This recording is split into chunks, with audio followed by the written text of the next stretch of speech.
자, 계속 갑니다. 이 통계 처리에 관해서 참 굉장히 복잡한 게 많아요. 근데 일단 여러분들이 기본적인 거 이제 컨피던스 인터벌은 매우 중요하니까 잘 알아두면 좋고요. 나머지 거는 그냥 한번 참고하는 정도로 하시기 바랍니다. 자, 근데 이제 보니까 우리가 uncertainty를 이제 표시할 때 보통은 이제 스탠다드 데비에이션을 가지고 우리가 얘기를 합니다. 그렇지만 때로는 이 컨피던스 인터벌이 있어요. 그러니까 무슨 얘기냐면은 어떤 신뢰 구간을 우리가 이제 줄 필요가 있을 때 그런 거죠. 그게 아주 대표적인 것이 이제 선거죠, 그죠? 여러분 많이 들어봤을 겁니다.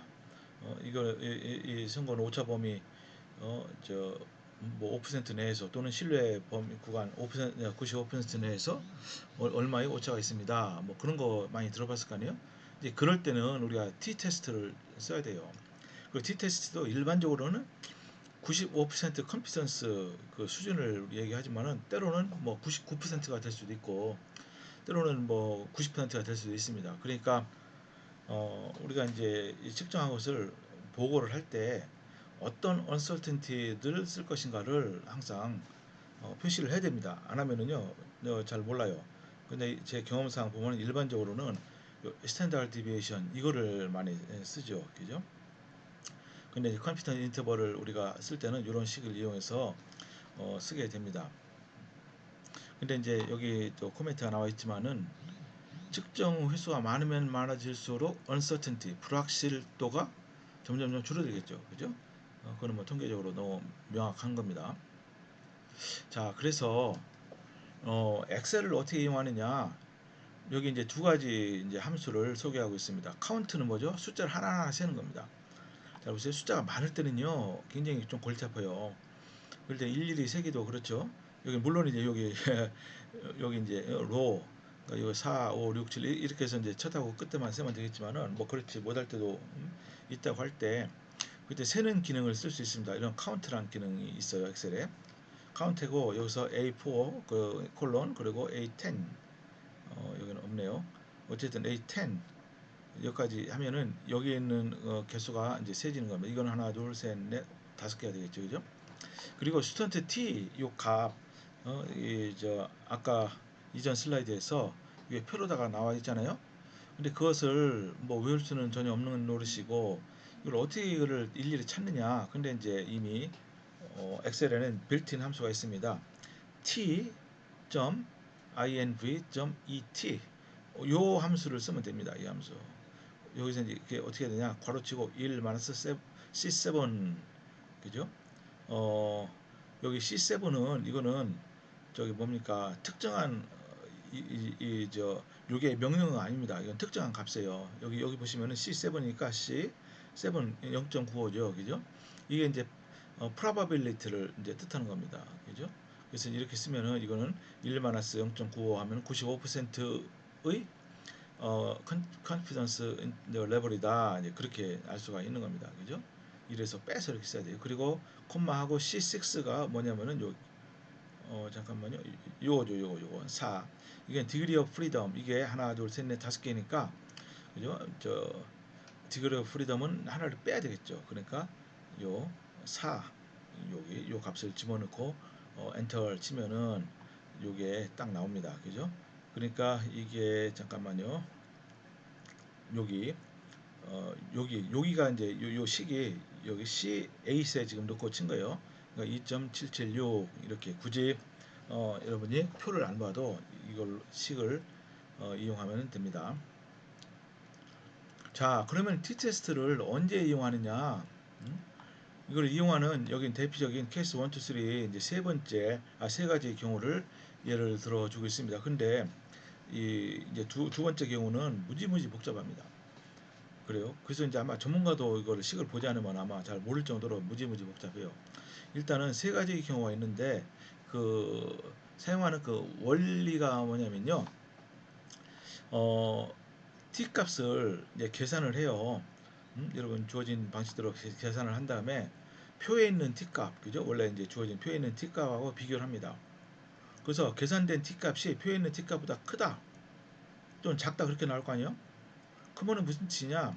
누울 하이포테시스를 이게 어, 기각하라. 그래서 누얼 하이포테시스라는 게 뭡니까? 이 저기 흔히 얘기해서 무죄 추정 원칙 있잖아요, 여러분요. 형사가 용의자를 잡았어요. 취조를 하는데 기본적인 저 가정은 이 사람 무죄하다. 그렇지만 약간 의심이 가서 취조를 하는 것이다. 그렇게 해요. 그래서 가능한 한 사람을 사람에게 이 죄를 그냥 없는 죄도 더 씌우면 안 되니까 일단은 무죄라고 일단 가정을 한 다음에 일단은 진도를 나가는 거죠. 뭐 그런 개념입니다. 이게 우리말로 뭐죠? 0점 가설 뭐 그렇게도 얘기를 합니다. 그러니까 예를 들어 요게 이제 계산된 t값이 테이블에 있는 t값보다 크면은 이거를 기각하라는 거예요. 그러니까 기각하라는 게 무슨 뜻이냐? 예를 들어 이런 세 가지 경우에 있어서 예를 들어 두 세트가 있어요. 데이터가 그것이 이제 틀리다. 의미가 있을 정도로 그것은 틀린 결과다. 뭐 그런 식으로다가 저 판단을 하라 이겁니다. 그러니까 한번 요 예제를 한번 들어보면서 이제 설명을 하겠습니다. 근데 한 가지 여러분 항상 이런 통계에서는 말이죠. 이게 전부 다 확률로다가 이렇게 주어지기 때문에 이렇게 통계 처리를 해서 우리가 판단을 했어요. 근데 그 판단은 언제든지 틀릴 가능성이 있다는 겁니다. 그죠? 그 판단을 여러분들이 절대적으로 믿으면 안 돼요. 근데 그 판단을 안 할 수가 없어요. 그죠? 어떻게 이제 예를 들어 회사에서 어떤 그 사업을 하는데 뭐 통계자료 다 이제 조사했어요. 근데 이제 사업을 할까 말까, 이 사업에 뛰어들까 말까 어떡합니까? 판단을 해야 되잖아요. 그럼 판단의 근거가 있어야죠. 근거, 합리적인 근거. 그게 통계를 합니다. 통계를 하고 부르는 거죠. 그죠? 그러니까 통계를 절대적으로 신뢰를 할 수는 없지만은 통계가 없이는 아무 판단을 자체를 못하기 때문에 통계는 한 그 정도 수준에서 쓰고 있다. 예, 그렇게 여러분들이 알면 됩니다. 한번 케이스 1, 2, 3에 대해서 한번 좀 그래도 자세하게 설명을 해 보겠습니다. 케이스 1은 뭐냐? 그 실제 이제 측정된 그 결과를 알려진 그러니까 이게 참값이라고 우리가 볼 수 있는 거죠. 그것과 비교해서 판단하는 거예요. 그래서 측정된 이 결과를 측정을 항상 에러가 있으니까 에러를 감수하고 받아들일 수 있느냐 없느냐 이겁니다. 근데 이 경우에는 참값이 알려져 있다 이겁니다. 그죠? 잘 보세요. 코울 샘플 그죠? 어떤 석탄 이거를 이제 가져왔어요. 그래서 이제 이거를 여기는 황을 그 함량을 측정해봤더니 3.19 웨이트 퍼센트다 이렇게입니다. 근데 여기서 이제 아주 기본적인 질문을 여러분들이 할 수 있습니다. 그럼 참값은 어떻게 합니까? 어? 어차피 측정인데 그거 어떻게 합니까? 여기 석탄 덩어리 있어요. 이게 참값을 어떻게 합니까? 여기는 3.19%라고 하는데 그건요 할 수 없어요. 방법이 하나 있습니다. 어떤 방법이냐면은 국가의 공인된 기관에서 검증한 것은 무조건 참가입니다. 그러니까 우리나라에서는 어떤 기관이죠? 한국표준연구원 거기가 이제 모든 이런 것들을 검증하고 또 이제 어떤 표준 샘플을 다 만들어서 제작해서 또 판매하는데요. 그러니까 예를 들어서 어떤 저 석탄이 왔는데 근데 표준 이제 과학원에서 이제 분석을 했어요. 그래서 3.19 웨프트 퍼센트 하면 이게 참값입니다. 왜냐면은 그 기관은 국가적으로 권위가 주어졌기 때문에 그렇게 믿을 수밖에 없어요. 무슨 말인지 아시겠죠, 그죠? 자, 일단 그렇게 일단 인정을 하시고 그리고 여기 하나 이제 그 석탄에 황이 들어 있습니다. 많이 들어 있을 수 있고 적게 들어 있을 수 있어요.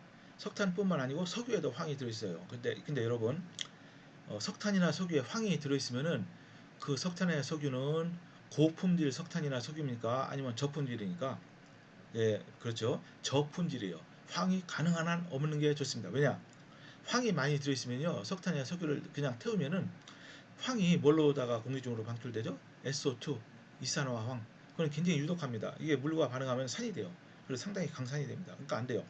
그러니까 이런 황이 있으면은 그 이제 판매하기 전에 그 중간 단계 탈황, 디설퍼라이제이션 그 과정을 거쳐야 됩니다. 그래서 황을 가능한 한 제거한 다음에 이제 다음 단계로 나가는 거죠. 어쨌든 이렇게 됐어요. 근데 황을 검출하는 새로운 분석법이 개발됐다고 쳐보십시오. 그래서 그 분석법으로 이제 황이 함량을 측정해봤더니 이렇게 3.29, 3.2, 3.30, 3.23 원래 이제 그 참값으로 알려진 값보다 다 높죠. 그래서 여기서 질문이 생기는 거예요. 아, 이렇게 이제 새로운 분석법이 나왔는데 이 분석법을 받아들여야 되겠느냐, 안 들여야 되겠냐. 물론 3.19 근방에 다닥다닥 몰려 있으면 좋겠지만은 이제 그렇지가 않은 상황에서 어떡하냐. 그걸 판단하려는 겁니다. 그죠? 그럴 때 우리가 그 t-테스트를 여기 적용하는 겁니다. 그죠? 잘 보십시오. t-테스트 요게 이 식을 이용하는 거예요. 그래서 일단 이거 평균을 x바를 쓰고 하나, 둘, 셋, 네 개니까 이게 측정치는 n이 4죠. 루트 n. 그리고 이제 여기서 이제 여러분들이 먼저 정해야 될 것이 그럼 몇 퍼센트의 컨피던스 인터벌로 하느냐? 대개 이제 95%로 해요. 95%. 그죠? 그래서 95%에 해당되는 t값. 그죠?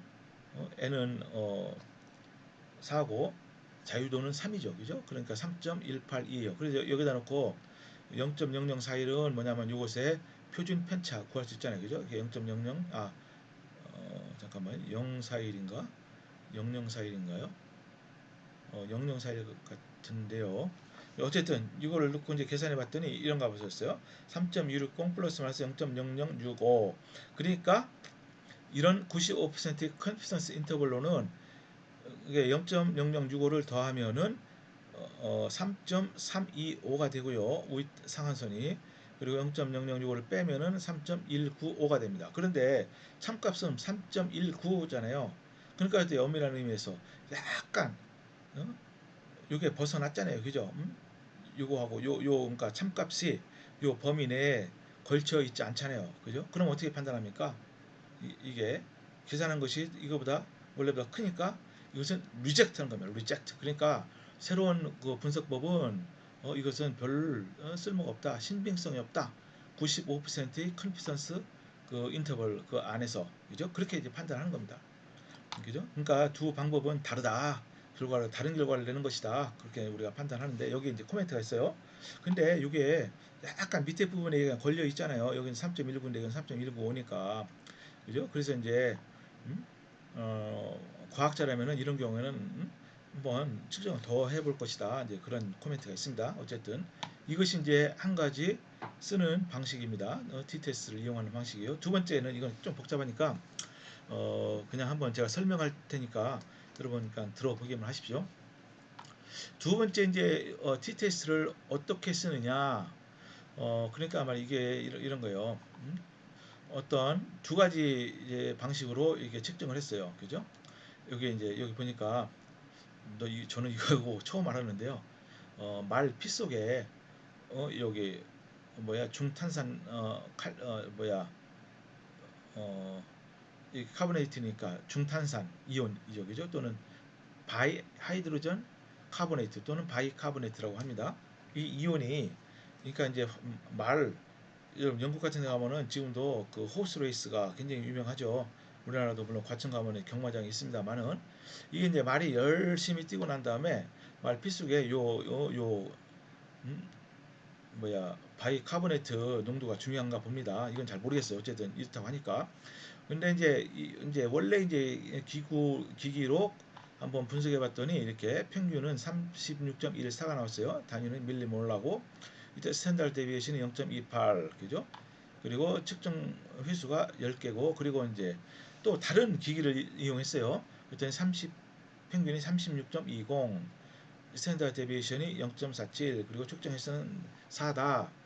그러면은 요 두 개의 기기가 어떤 통계적인 그런 에러 내에서 같은 결과를 주는 것이냐 아니면 다른 결과를 주는 것이냐 그거를 우리가 판단해야 되는데 이때 이제 t-테스트가 필요하죠. 그죠? 근데 이제 여기 저는 앞에 설명 안 했습니다만은 f-테스트라고 있어요. 간단한 건데 두 가지의 경우가 있을 때 각각의 표준 편차를 제곱해서 즉 베리언스를 의 비를 구합니다. 요게 이제 큰 거를 위에다 놔요. 표준 편차가 S1이 뭡니까? 0.47 이걸 제곱하고 요 오리지널 인스트루먼트로 측정한 것이 0.28 이걸 제곱해서 구했더니 비를 구했더니 2.82다. 그런데 이 경우에 여러분 F 테스트라고 하는데 이걸 보고 테이블 4-3 여러분 이거 그냥 각자 보십시오. 거기에서 찾아보면은 이런 경우에 F가 테이블에 얼마나 나왔냐면 5.08입니다. 그죠? 근데 이제 우리가 요 두 가지 결과를 가지고서 얻은 F값은 2.8이죠. 그러니까 2.8이 5.08보다 훨씬 작죠. 그럼 어떻게 됐어요? 아, 이것은 서로 비슷하구나. 측정이 오리지널 인스트루먼트로 한 것이나 새로운 기기로 한 것이나 다 비슷한 결과를 내는구나. 그 어떤 기기를 써도 상관없구나. 그죠? 그러니까 이걸 영어식으로 표현하면은 not significantly different. 그죠? 아주 의미 있게 다르지 않다. 그러니까 상관없다는 거예요. 자, 이렇게도 판단을 할 수 있고요. 또는 약간 복잡한 방법입니다. 이걸 한번 그냥 설명할 테니까 그냥 한번 들어보시기 바랍니다. 이때는 t-테스트를 적용하는 거예요. 근데 이 식이 어떻게 나오는지는 전혀 모르겠습니다. 전혀.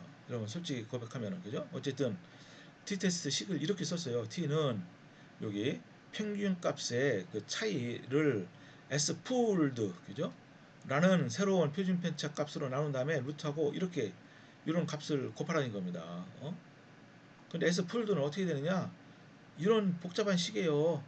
그죠? 이렇게 됐어요. 여기 이제 분자는 각각에 대해서 여기 표준편차에 제곱해서 다 더하고 이것도 마찬가지고 나누기 이 세트가 두 개 있으니까 n1 플러스 n2 n은 측정 횟수죠. 그럼 빼기 1을 해야 됩니다. 왜냐면은 이 각각에 대해서 각각 측정에 대해서 마이너스 1이 이제 되니까 두 개니까 마이너스 1을 해요. 그래서 요거를 S폴드를 일단은 결정하는 겁니다. 되게 복잡하죠, 그죠? 그래서 이 식에 넣고 푸는 겁니다. 그 다음에 표에 있는 t값과 비교하는 거예요. 한번 보도록 하겠습니다. 이런 식으로 길지만은 쭉 한번 갔다고 계산했다고 보십시오. 그죠? S폴드가 얼마입니까? 0.338이다. 그죠? 여기에 이게 드디어 나왔어요. 그 다음에 이제 t에다 집어넣는 겁니다. 넣고 요 식에 넣고 풀었어요. 그랬더니 0.300 이렇게 된 거예요. 그러니까 어때요? 이게 이제 이렇게 다시 그냥 있는 거 쓴 겁니다. 95%의 그런 컨피던스 인터벌에서 이게는 테이블 4-4예요. 근데 이제 여기 보니까 이때는 디그리 오브 프리덤이 n1 플러스 n2 플러스 마이너스 2예요. 그죠? 여기 한번 빼지고 여기 한번 빼지니까. 그러니까 이때는 14니까 자유도는 12가 됩니다. 그지? 그죠? 그리고 95% 두 선이 만나는 곳을 봤더니 t값이 2.228이에요. 그때 그렇지만은 이렇게 해서 요 통계치료를 봤더니 0.300, 0.300은 2.228보다 훨씬 작죠, 그죠? 그러니까 어때요? 두 요 방법은 차이가 있다 없다? 없다, 그죠? 그렇게 좀 과정은 복잡했지만은 그렇게 판단 내려요. 아니면 F 테스트로 하면은 약간 허술하긴 한데 이것도 역시 동일한 결과를 냈습니다, 그죠? 여러분 제가 말하는 요점을 잘 이해했을 줄로 믿고 자세한 내용은 여러분 교과서를 참고해 보기 바랍니다. 자, 그리고 아주 유명한 그 실험이 있습니다. 이거는 레일레이라는 영국의 아주 유명한 물리학자, 노벨상 받은 물리학자가 실험한 건데 당시 1900년도 초인데 얼마나 이거를 정밀하게 실험했는지 한번 잠시 쉬었다가 설명드리겠습니다.